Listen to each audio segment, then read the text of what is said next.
भगवते वासुदेवाय।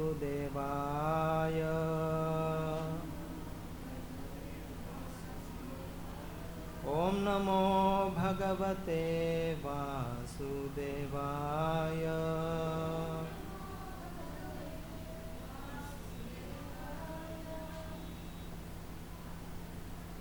Hare Krishna. So today evening we are reading from Srimad Bhagavad Gita, chapter 15. The chapter is entitled The Yoga of the Supreme Person. Text number 7. Mamaevamsho jivaloke Mamaevamsho jivaloke Jivabhutah Sanatanaha Jivabhutah Sanatanaha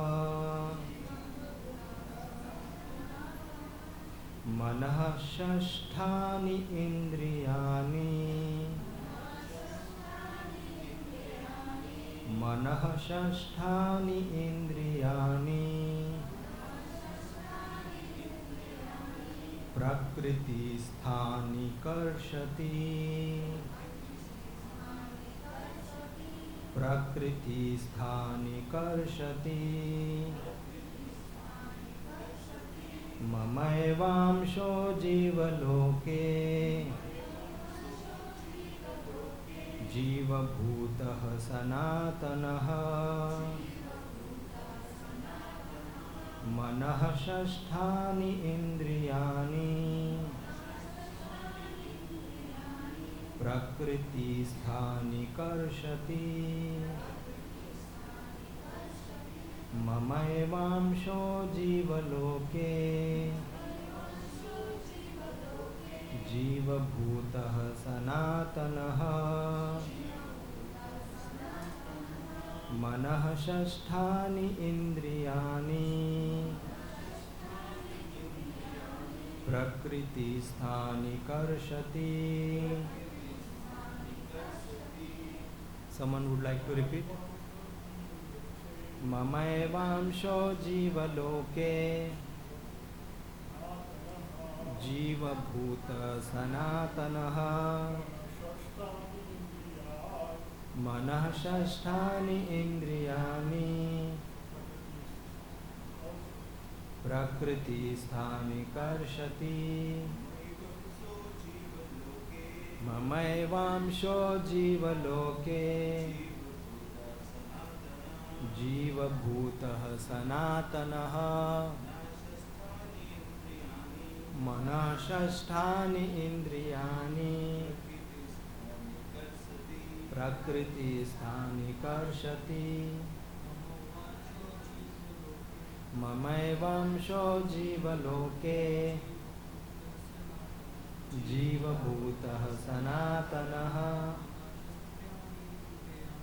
Manah Shasthani Indriyani Prakriti Sthani Karshati.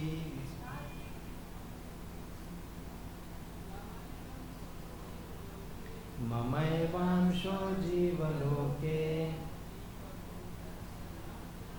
Jivabhutah Sanatanaha Manah Shasthani Indriyani Prakriti Sthani Karshati Mamaevamsho jivaloke Jivabhutah Sanatanaha Manah Shasthani Indriyani Prakriti Sthani Karshati. Word to word translation, please kindly repeat. Mama, my, eva, certainly, amshah, fragmental particle, jivaloke, in the world of conditional life.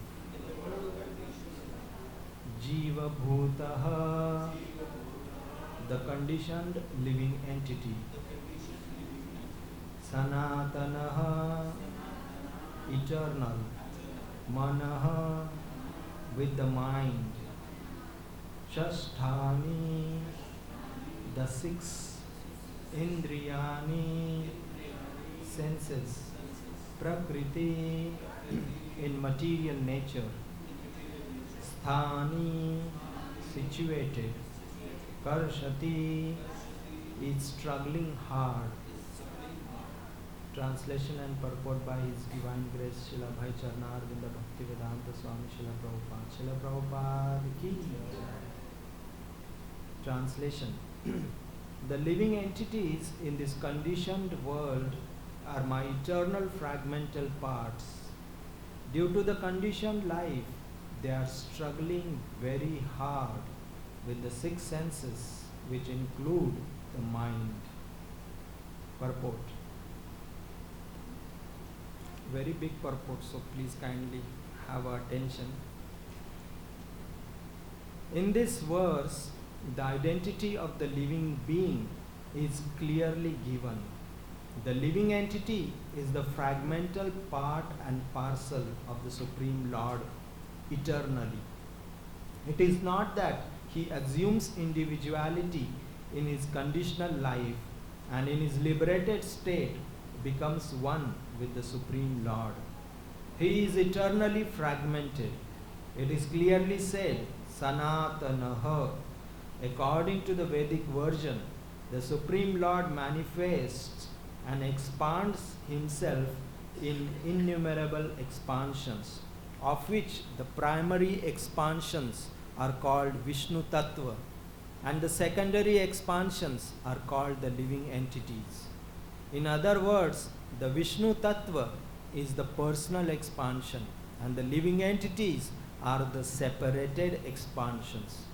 By his personal expansions, he is manifested in various forms like Lord Ram, Narsimhadev, Vishnu Murti, and all the predominating deities in the Vaikuntha planets. The separated expansions, the living entities, are eternally servitors. The personal expansions of the Supreme Personality of Godhead, the individual identities of the Godhead, are always present. Similarly, the separated expansions of the living entities have their identities. As fragmental parts and parcels of the Supreme Lord, the living entities also have fragmental portion of his qualities, of which independence is one. Every living entity as an individual soul has his personal individuality and a minute form of independence. By misuse of that independence, one becomes a conditioned soul, and by the proper use of independence, he is always liberated. In either case, he is qualitatively eternal, as the Supreme Lord is. In his liberated state, he is freed from this material condition and he is under the engagement of transcendental service unto the Lord. In his conditioned life, he is dominated by the material modes of nature and he forgets the transcendental loving service of the Lord. As a result, he has to struggle very hard to maintain his existence in the material world. The living entities, not only human beings and the cats and the dogs, but even the greater controllers of the material world, Brahma, Lord Shiva, and even Vishnu, are all parts and parcels of the Supreme Lord. They are all eternal, not temporary manifestations. The word karshati, struggling or grappling hard, is very significant. The conditioned soul is bound up as though shackled by iron chains. He is bound up by the false ego, and the mind is the chief agent which is driving him in this material world existence. When the mind is in the mode of goodness, his activities are good.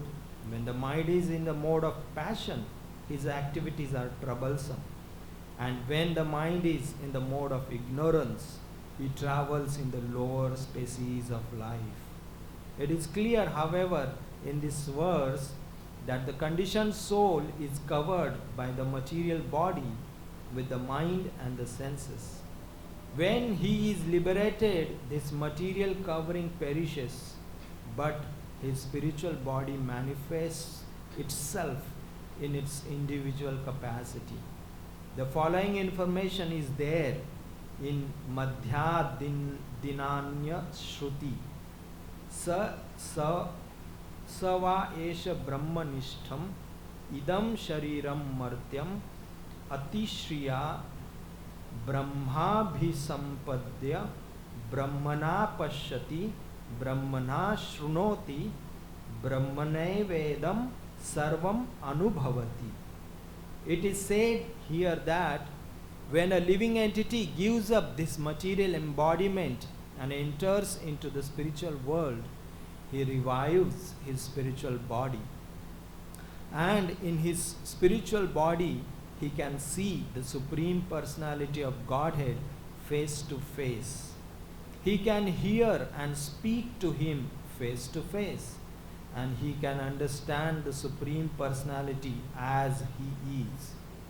From Smriti, it is understood, Vasanti yatra purushaha sarve vaikunta murtayaha. In the spiritual planets, everyone lives in bodies featured like the Supreme Personality of Godheads. As far as bodily construction is concerned, there is no difference between the part and parcel living entity and the expansions of Vishnu Murti. In other words, at liberation, the living entity gets a spiritual body by the grace of the Supreme Personality of Godhead. The word Mamai Vamshaha, fragmental part and parcel of the Supreme Lord, are also very significant. The fragmental portion of the Supreme Lord is not like some material broken part. We have already understood in the second chapter that the spirit cannot be cut into pieces. This fragment is not materially conceived. It is not like matter which can be cut into pieces and joined together again. That conception is not applicable here because the Sanskrit word Sanatana, eternal, is used. The fragmental portion is eternal. It is also stated in the beginning of the second chapter that in each and every individual body, the fragmental portion of the Supreme Lord is present. Dehi nosmin yatha dehe. That fragmental portion, when liberated from the bodily entanglement, revives its original spiritual body in the spiritual sky, in a spiritual planet, and enjoys association with the Supreme Lord. It is, however, understood here that the living entity, being the fragmental part and parcel of the Supreme Lord, is qualitatively one with the Lord, just as the parts and parcels of gold are also gold. Om Ajnanatimirandasya Jnananjana Shalakaya Chakshurunmilitam Yena Tasmai Shri Gurave Namaha. Shri Chaitanya Manobhishtam Sthapitam Yena Bhutale Swayam Rupa Kadamayam Dadati Swapadantikam Vandeham Shri Guru Shri Yuta Padakamalam Shri Gurun Vaishnavamscha Shri Rupam Sagrajatan Sahagana Raghunathanvitam Tam Sajivam Sadvaitam Savadhutam Parijana Sahitam Krishna Chaitanya Devam Shri Radha Krishna Pada सहगना Lalita श्रीविशाखान्वितांश नमो ॐ विष्णुपादाय कृष्णप्रेष्ठाय भूतले श्रीमते भक्तिवेदान्त स्वामिनिति नामिने नमस्ते सरस्वती देवे गौरवाणी प्रचारिणे निर्विशेष शून्यवादी पाश्चात्यदेशतारिणे नमो महावदन्याय कृष्णप्रेमप्रदायते कृष्णाय कृष्णचैतन्य नामिने गौरतुषे नमः। हे कृष्ण करुणा सिंधु दीनबंधु जगत्पते गोपेश गोपिकाकांत राधाकांत नमोस्तुते। तप्त कांचन गौरांगी राधे वृंदावनेश्वरी वृषभानुसुते देवी प्रणमामि हरिप्रिये। वाञ्छाकल्पतरुभ्यश्च कृपा सिन्धुभ्येव च पतितानां पावनेभ्यो वैष्णवेभ्यो नमो नमः। जय श्री कृष्ण चैतन्य प्रभु नित्यानंद श्री अद्वैत गदाधर शिवासदि गौरभक्तवृंद। हरे Krishna Krishna Krishna Hare Hare Hare Ram Ram Ram Hare Hare.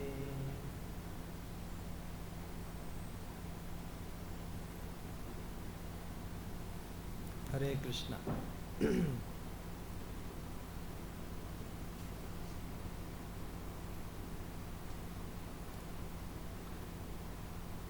This beautiful verse which we are reading today is one of the foundational verses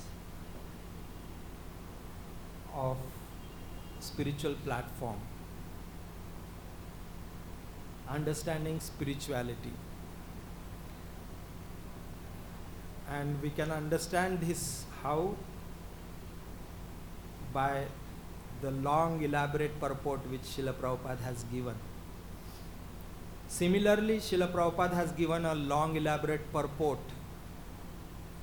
when Lord Sri Krishna begins Bhagavad Gita in the 2nd chapter, when he speaks about body and soul.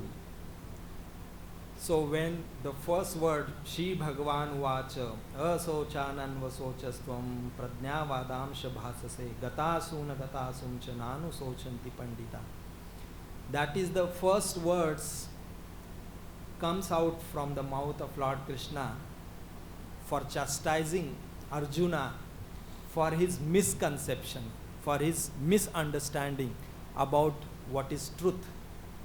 And Krishna, he begins with a hammering Arjuna, and then he gives a very vital principle, saying that why you are crying for which we are not supposed to cry, that is the body, material body, because body is anyway going to perish. That is because it has been created, so it has an end.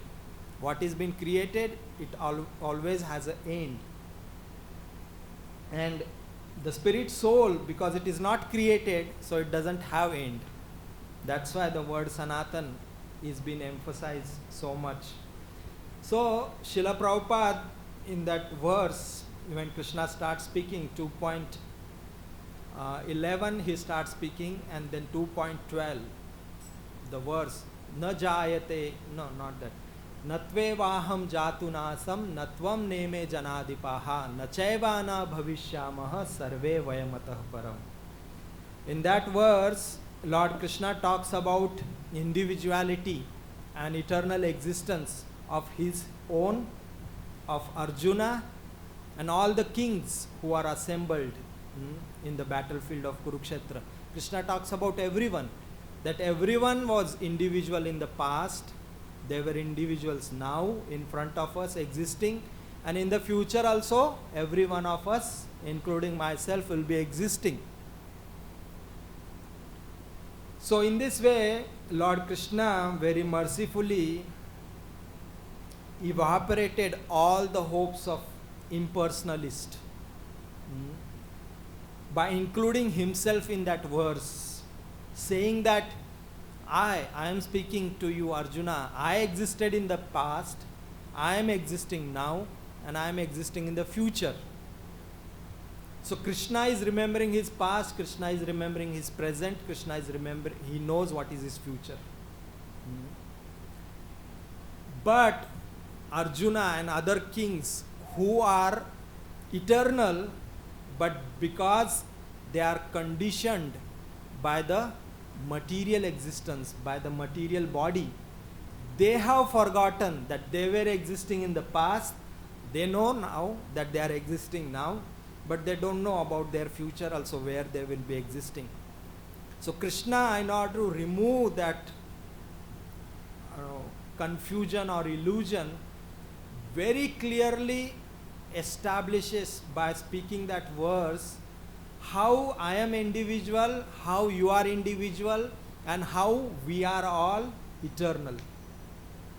So this is very important aspect, because impersonalists, they think that they become God if they get liberated. They become one with the Lord. That is their idea, that is their conception. So in order to smash that, Krishna is speaking this beautiful verse. And Srila Prabhupada is giving an elaborate purport establishing this aspect. If you know Srila Prabhupada, he loves his Guru Maharaj very, very much. Bhakti, His Divine Grace Srila Bhakti Siddhanta Saraswati Goswami. And he always considers himself as a very insignificant dust of his lotus feet. And therefore, Srila Prabhupada, he gets great pleasure whenever he gets an opportunity to glorify his spiritual master. He becomes happy, and through this purport, Srila Prabhupada is actually glorifying his spiritual master, Bhakti Siddhanta Saraswati Thakur. Nowhere it is written here. We have read the purport, but actually Prabhupada is glorifying his spiritual master, because his spiritual master is known as Simha Guru, a lion-like spiritual master. And he was, when it comes to Mayavad, nobody can stand. No Mayavadi had a daring to stand in front of him, because he was such a prolific scholar, such a scholarly personality. He knows scriptures in and out, and left and right he used to quote verses from all different literatures, Vedic literatures and scriptures, to establish the proper Siddhanta.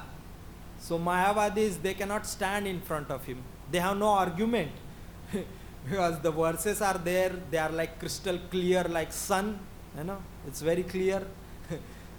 So they had no opportunity to cover the meanings of the verses and give some their own interpretation. They have no chance in front of Bhakti Siddhanta Saraswati Thakur.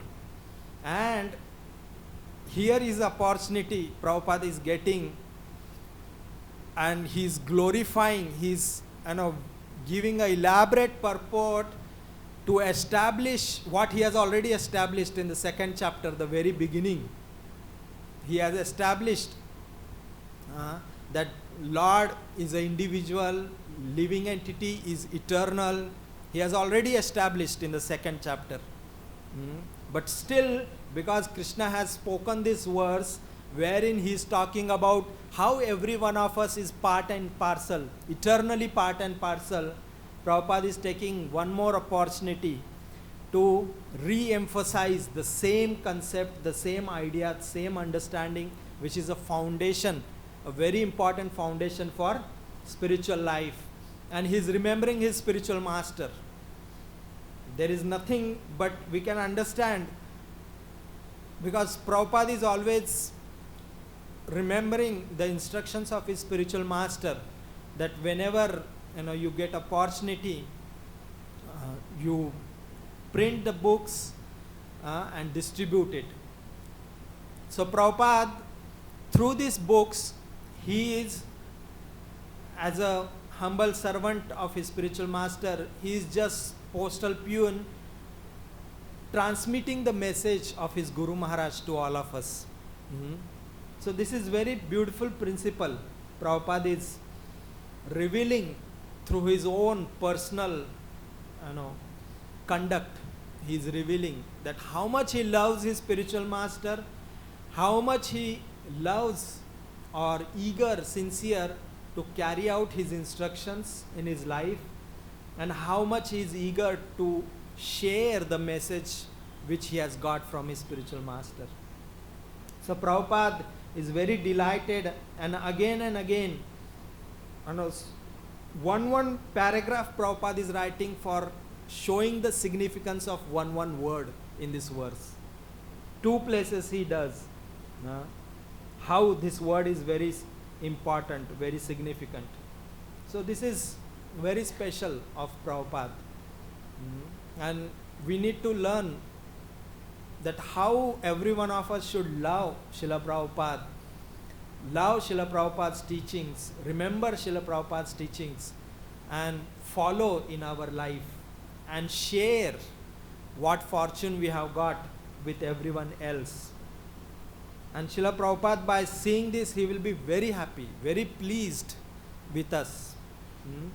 Like Brahmanand Prabhu used to say, that whenever we used to distribute books and tell the scores to Prabhupada, that Prabhupada, we have distributed this much number of books, Prabhupada used to become so happy. He used to thank you very much, because you are distributing these books, you are assisting me in fulfilling the desire of my spiritual master. My spiritual master will be so happy. He is following my instruction, and his mercy will come. And his mercy means Lord Krishna's, Radharani's mercy will come. And our heart will be inundated by that mercy, and the love which is dormant, covered by all our contaminations, these contaminations will be removed, and the dormant love will manifest, will come out from our heart, and we'll experience that love for Krishna through loving our spiritual masters, loving Srila Prabhupada. We can experience that, what is love for Krishna. So, although what I am speaking is not written in this purport, but this is what Srila Prabhupada's heart is. This is what Srila Prabhupada is. He always carried his spiritual master in his heart. He always carried his instructions as the foremost in his heart, and always acted like a humble, menial, insignificant servant of his. And he was trying to share the message with the world, share the love with the world which he has received. And this beautiful purport is a manifestation of Srila Prabhupada's love for his spiritual master. And coming to the purport itself,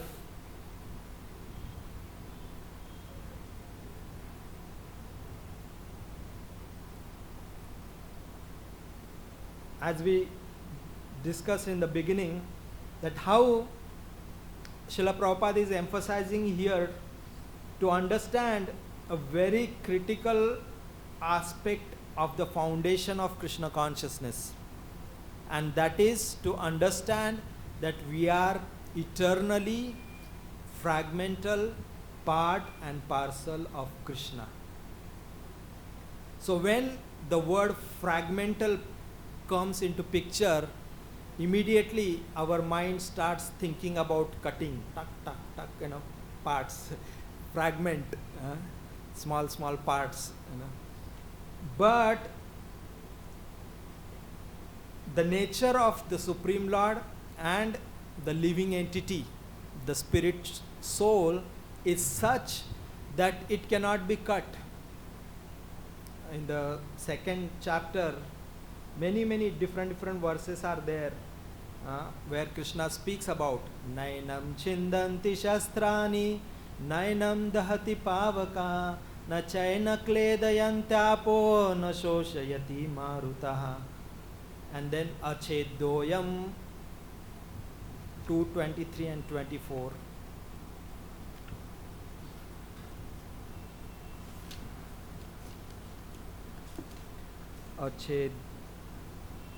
Achedyoyam adhayoyam kledyo shosha evacha nitya sarvagata sthanu rachaloyam sanatana.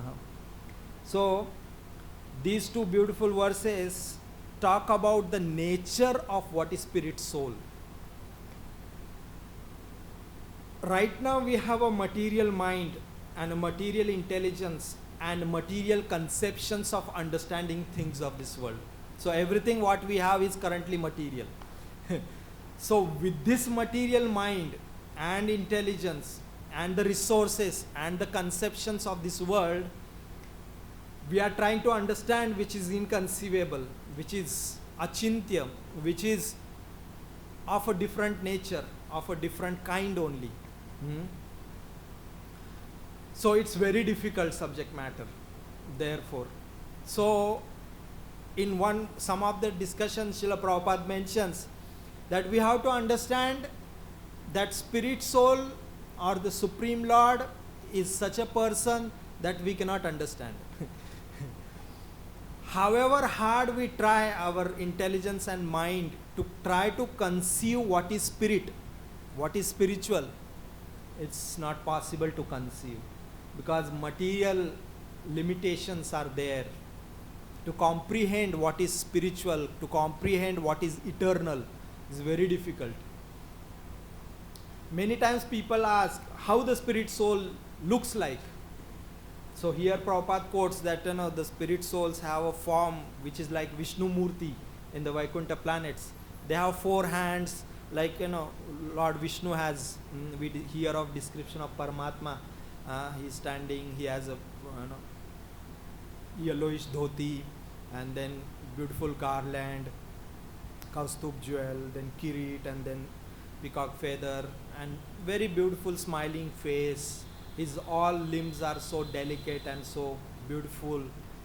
So descriptions of the Lord are there. Very similar is the form of the living entity, only with the exception that there is no Srivatsa and there is no Lakshmi ji, the strand of hair which is there on the Lord's chest. That is not there with the living entities. Everything else is very similar.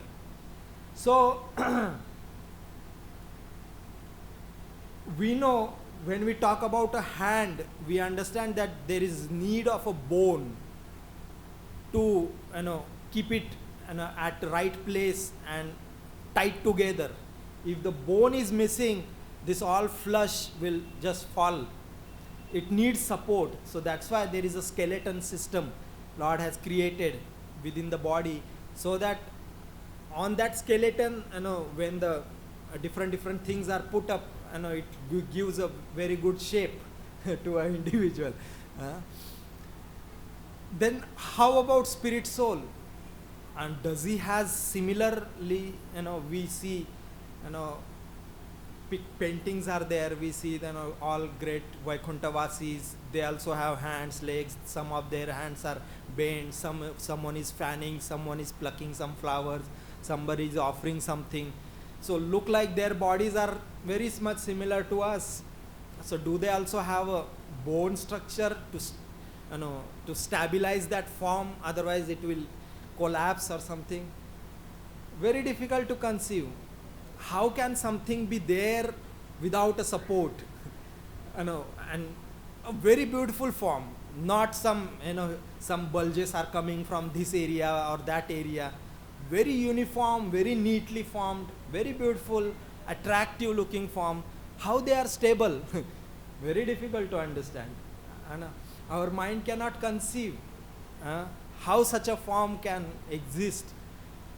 And when we talk about what is the combination of the substances by which the spirit soul is being formed, We talk about the spirit soul is Sat Chit Anand. We know, a clay pot. We know it is made from the clay, or a brick made from a clay, or some, something, some structure, with the combination of cement and dust and other things, bricks together, we form a wall or houses and things like that. We know everything which is manifested in this world has some ingredients by which it is been made. What is the ingredient of the soul? Sat, it is eternal. Chit, it is full of knowledge. Anand, it is full of bliss. This is the ingredient. How do we understand, how do we conceive that with these ingredients the spirit soul is formed? These are not ingredients, this is qualities. The nature of the soul is eternal, full of knowledge and full of bliss, Ananda. So how do we understand what is spirit? How do we conceive what is it is made up of? What is the unicellular or unique atom or molecule? What is that? Nothing. So therefore it becomes very difficult to understand spiritual subject matter, because there are foundational things which our mind can conceive are not known. We don't know what it is. So therefore becomes very difficult to conceive. But if we keep faith in Krishna's words and try to follow what he has told, the realization of what is spirit and how we are separate from the body will dawn. That's the process of Krishna consciousness. Krishna has designed the process of Krishna consciousness on the foundation of faith. One should have faith, even if it is very minute, very small, no problem. Adho Shraddha. Adho, beginning. Shraddha, begins with the Shraddha, faith. That yes, it is spiritual in nature, it is eternal in nature, it is knowledgeable, full of knowledge, like that. So, with that knowledge, with that faith, when one follows the process which Krishna has given to realize ourselves, to understand who we are, we'll see those realizations will dawn. Our vision to see things will become more clear. Whatever hazy things are there, they will become clear in front of us. And the process of revelation is through the heart. So therefore, the involvement of the heart in the process is very important. The involvement of the senses is wonderful, good, but along with the involvement of the senses, the involvement of the heart, the feelings is required in the process of Krishna consciousness. And because of these feelings and love, everything will become clear. The haziness in front of our eyes will go away. Srila Prabhupada many times in the West, he used to discuss on this concept of spirit soul with many big scholars, professors, PhD holders. One time he was talking with one professor from Russia, and he was trying to explain him that how we are not the body, we are spirit soul. Even a layman in India, he knows, this Thelawala, he knows that he is not the body, he is spirit soul. And this professor, he was such a scholarly person, but he was not able to understand. He was thinking, where is soul in animal body? There is no soul in animal body, and there is no sin in killing an animal and eating.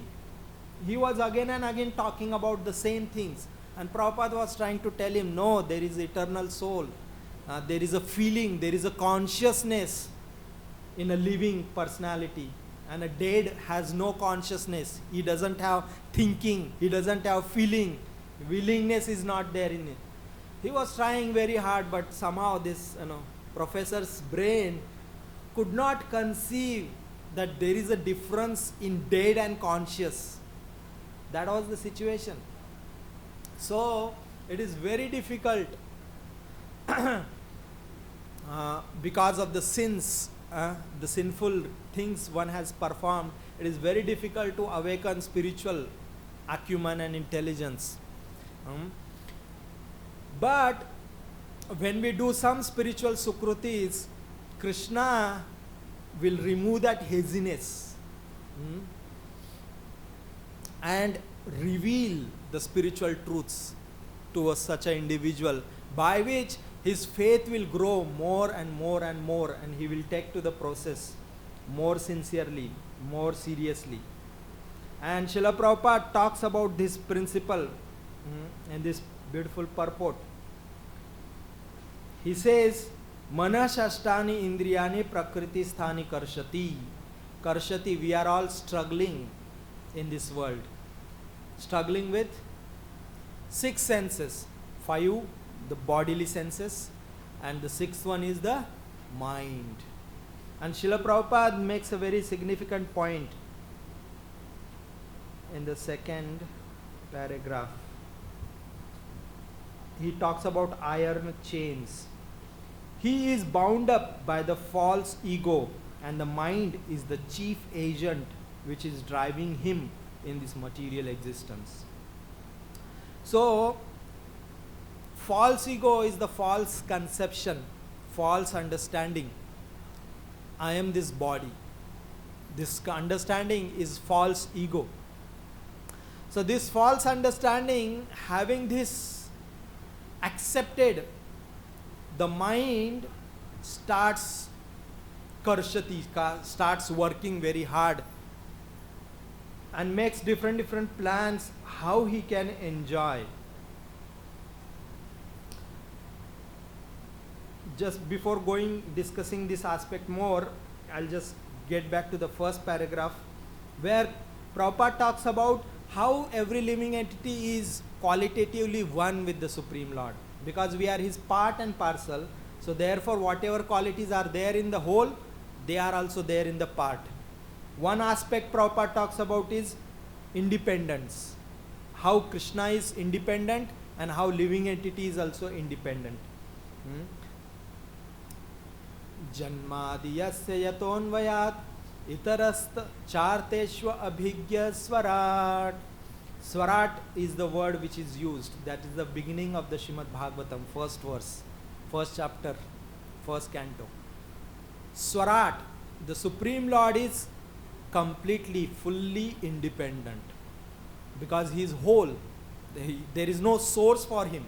Why? Janma adi yasya yataha. He is the one from whom everything gets janma, everything is coming out. But for him there is no source. He is the source of everything. So he is totally free, totally independent, completely independent. And we, because we are part, we also have that attitude of being independent. But problem is we are not fully independent. We are very minutely, fragmentally independent. And when some fragment is independent, actually the fragment is not independent. The fragment is dependent only. Although it looks like it is independent, but it is always dependent because it is fragmental. Fragment because it is coming from the whole. So he is dependent on the whole. That is the eternal nature of the living entity. And as soon as the living entity accepts this bhava, this principle that I am dependent on the Lord, he becomes completely happy. That's how living entity becomes happy completely. But if he thinks, no, I am not dependent on the Lord, I will try to become happy myself.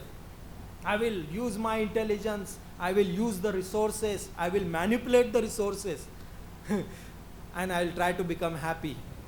I will create my own palace, palatial place where every possible happiness which I can think of, I will create a facility.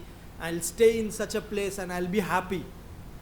But no, it doesn't work like that, because the material nature is not in his control. The Material nature is in control of the Supreme Lord, who is the Supreme Controller. Something will go wrong. Either his body will go wrong, either the situation which he has created will go wrong, something will go wrong by which he will be miserable there. So, however hard independently the living entity tries to become happy, he cannot, because he is fragmental. And the nature of fragment is he is always dependent. Although it appears he is independent, but he is always dependent. So therefore, it is very important for us to accept in our heart that I am dependent on Krishna. And I should serve Krishna. I should please Krishna. And if I do this, I will naturally become happy. I don't have to think, how will I become happy? Automatic. This is byproduct. Happiness is byproduct. It's not the main thing. Because what happiness conception we have is a material happiness conception. And spiritual happiness is multi-million times bigger than that. The quantum and the nature of that happiness is infinite. So that happiness we cannot even conceive on a material level with the material mind and senses. It's very difficult to conceive. So being Krishna's part, we have a nature to be happy, we have a nature to enjoy, and we have a nature to be independent, because Krishna is independent. But being a fragmental part, if we understand where our true happiness lies, if we understand where is our actual, who is our actual source, and how we are dependent on him, we accept these facts in our heart and live according to that conception our life, then we'll be most happy. But if we, as Prabhupada mentions, misuse our independence, or misuse or create our own idea of how I can be happy, we'll be very miserable, we'll be frustrated. And especially for devotees, Krishna is more active. For non-devotees, anyways, laws of nature are working. Krishna is independent. But for devotees, Krishna is very active. So when he sees that my devotee is trying to be happy, independent of me, Krishna personally intervenes and creates trouble for him. Mercifully, very mercifully, as a loving father, he comes and stands in between and says, now try how you will enjoy separate from me. On one hand you are chanting my names, and on second hand you are trying to independently enjoy. No, I will not allow this to happen. And Krishna intervenes and frustrates our attempts to enjoy separate from him, and makes us fall on our knees and head and says, Krishna, I am very sorry, and I was a fool number one. I was thinking that I will be very happy if I act according to my plans, but I am understanding that it's not possible to be happy like that. If I love you and if I serve you, if I please you by my small endeavors, you easily become pleased, and if you are pleased, naturally, because you are happy, as a part and parcel, I will be happy. Yasmin tushta, jagat tushta. That's the principle. So, Krishna, being a loving father, he always intervenes in the life of devotees, creates different situations so that his illusioned attempt of achieving material happiness will be frustrated, and he'll come back to the track and fall at the feet of Krishna and say, I'm sorry Krishna, I tried wrongly, please let me serve you, please let me please you, because if you are happy, in that happiness I will receive my greatest happiness. So Krishna, being very merciful and kind, he does that. And one of our greatest enemy is this mind, Karshati, struggling mind. Our mind is so struggling, so much struggling. the mind has become master since time immemorial for us, for this our existence. And after coming to Krishna consciousness, the mind is told we are eternally servant, we are servant of Krishna. So he develops a great insecurity because like we hear, Prithu Maharaj section is going on in the Srimad Bhagavatam. With all respect to Lord Indra, is a great devotee of the Lord. But as soon as he come to know that 100 sacrifice is going on, Prithu Maharaj is performing 100 sacrifice, he feels very insecure. Oh, maybe after 100th sacrifice he is qualified to become Indra. He will possess my post. And what will happen to me? Where will I go? He becomes insecure. Similarly, our mind sitting on the throne of a king of this life, now he is told by the intelligence which we receive from scriptures and hearing from the sadhus.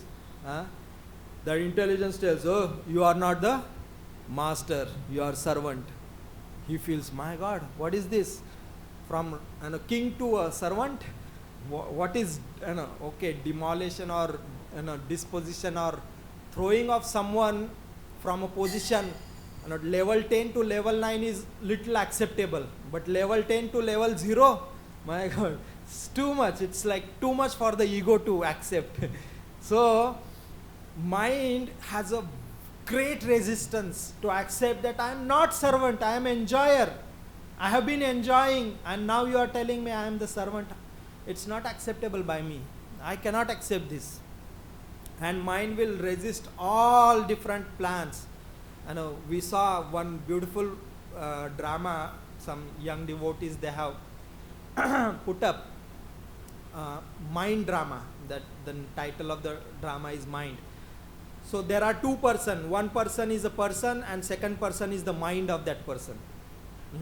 So exam time is there and he is studying. And then mind from the behind, he comes out and he takes a magazine and shows him. Just see what a beautiful magazine. Just see the front page. What a cute picture. See. And then he goes. The book is remaining here and he goes for the magazine. And his time is wasted. The exam time is coming. This is one day before an exam. He's trying to study and his mind is taking him here, taking him there. And suddenly, he hears a beautiful sound of some music of his, very wonderful movie which he has seen. And, the mind pulls him there and he goes and sits and listens to that music and, imagines his happiness. After 15 minutes, he, oh my God, tomorrow is my exam. Where is my book? Again comes back, tries to. So, very beautiful drama. So many details were there. I don't have time already. I'm over time, means I have crossed the time. But that beautiful drama was depicting how the mind creates all resistance possible for him to deviate his concentration or attention on higher principles, practicing higher principles. Mind gives so many different temptations by which will remove our focus and go sidetracked. And that's why this Karshati word is very significant. We are struggling with the mind, the conditioned mind, the material mind. And therefore, it is very important to love Krishna, to love Krishna's dear representatives. Because by loving only, we can tell the mind to follow. With love only we can tempt him or tame him. Otherwise, with weapons, if we stand in front of him, he will make huge cry. No, I will not surrender. No, I will not follow. But lovingly, slowly, when we tell him, please, my dear, you are very nice. Please kindly listen to this class. Allow the mind somehow with the source of inspiration in our heart of that love that these devotees are so great, so wonderful. They have given their lives to serve, and they are pouring out their love and devotion through their vani, through their speech, to purify us and to give us direction in our life, how we can proceed in our life, and try to listen with that loving inspiration. When we listen and accept those conceptions, slowly, by taming our mind, telling him that we are not actually master, but we are actually servant, and being a servant is not a bad thing. Being servant of the Lord is the greatest wonderful thing. So training the mind by hearing from the sadhus, great souls, training the mind with the right conceptions, right understandings, slowly mind will start cooperating with us, and the spiritual life will become blissful, ecstatic for us. The mind will get attracted. Yes, wonderful. We want to do this spiritual activity. We want to do this spiritual service. The mind will tell us to do. And in that drama, it was shown how a devotee came in that person's life, and he preached to him, and he started chanting the holy names, hearing and reading Bhagavad Gita. Slowly his mind calmed down and started cooperating. And when he was practicing Krishna consciousness, if some wrong impressions of the past were coming in front of him, the mind was saying, no, my dear, no, you are not supposed to look at there, you have to walk like this. So he was actually helping, the mind was actually helping him to trade the path of spirituality, to practice the path of spirituality. And that will happen with every one of us if we keep listening to the words of the great sadhus, the great souls, study these scriptures, and develop some loving feelings for the devotees, the dear devotees of the Lord, the pure devotees of the Lord, and try to follow what they are telling us, try to practice those instructions and the services in our life. Then mind will calm down, and will be able to become a wonderful devotee. Thank you very much. Hare Krishna. Any comments, Mataji? Anything? Any questions, anyone? I am already beyond time.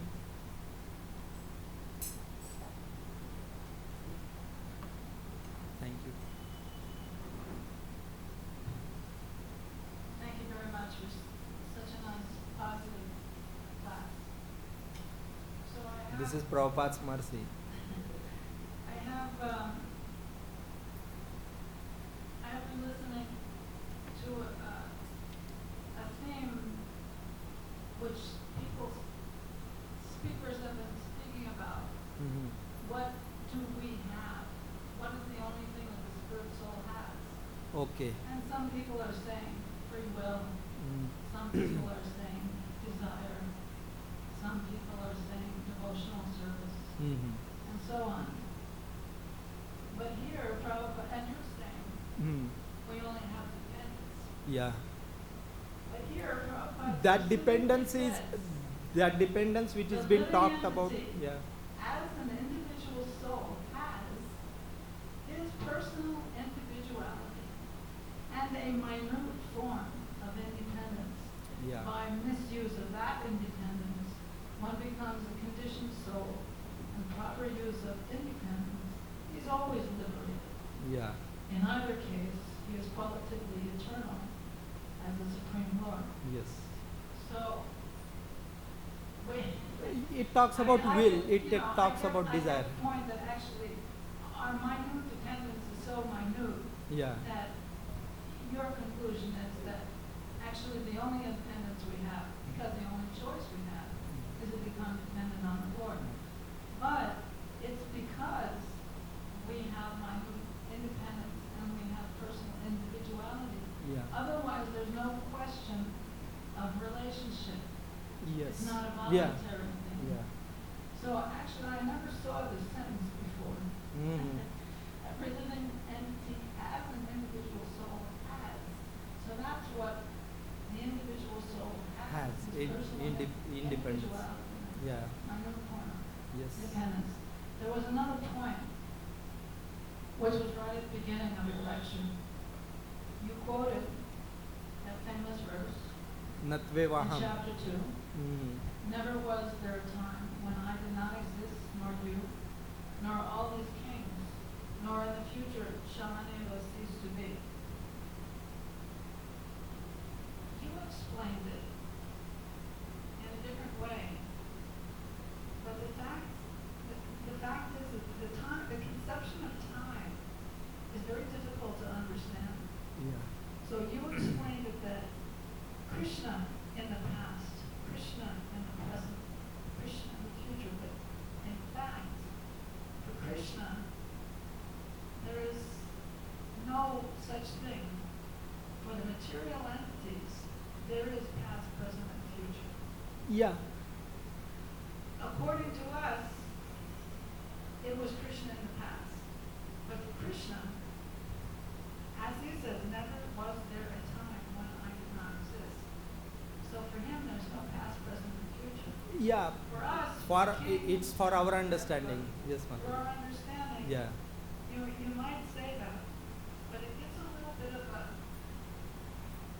misconception on the edge of understanding. No. Krishna and the Why I was relationship. emphasizing that Krishna past, Krishna present, Krishna future, because Krishna is Krishna past, Krishna is Krishna present, Krishna is Krishna future. But the living entity like Arjuna, he may not be Arjuna in the past, he may be Arjuna now, he may not be Arjuna in the future. He may have different roles. But they are existing. So the two aspects, Prabhupada, if we read in the purport, he talks about two aspects. One is, he says, we are eternal, Krishna is eternal, we are eternal, Krishna is eternal. This is one aspect which is established. Secondly, living entity cannot become Krishna. Krishna is always Krishna, and we are always we are. So these two things are Prabhupada establishes in this purport, if you see. So therefore, in order to maintain those two principles very clearly in our understanding, I spoke in that way. I did not speak about Arjuna in that way, or neither the kings in that way. But I spoke specifically of Krishna past, Krishna present, and Krishna future, to understand that there is a difference between you and Krishna. Because Krishna cannot be subject to illusion. Yeah. He cannot be subject to illusion, and he is not conditioned soul. He is transcendental personality. He never changes himself. He is Krishna, Krishna, Krishna. Always. So we have we only in imagination we can think I can become Krishna or I can become one with Krishna, but that is only imagination. That's it. So very clear. That's why specifically I mentioned that, because these 2 points Prabhupada very emphatically establishes in that purport of that verse. Thank you. Thank you for your comments. Granth Raj Srimad Bhagavad Gita ki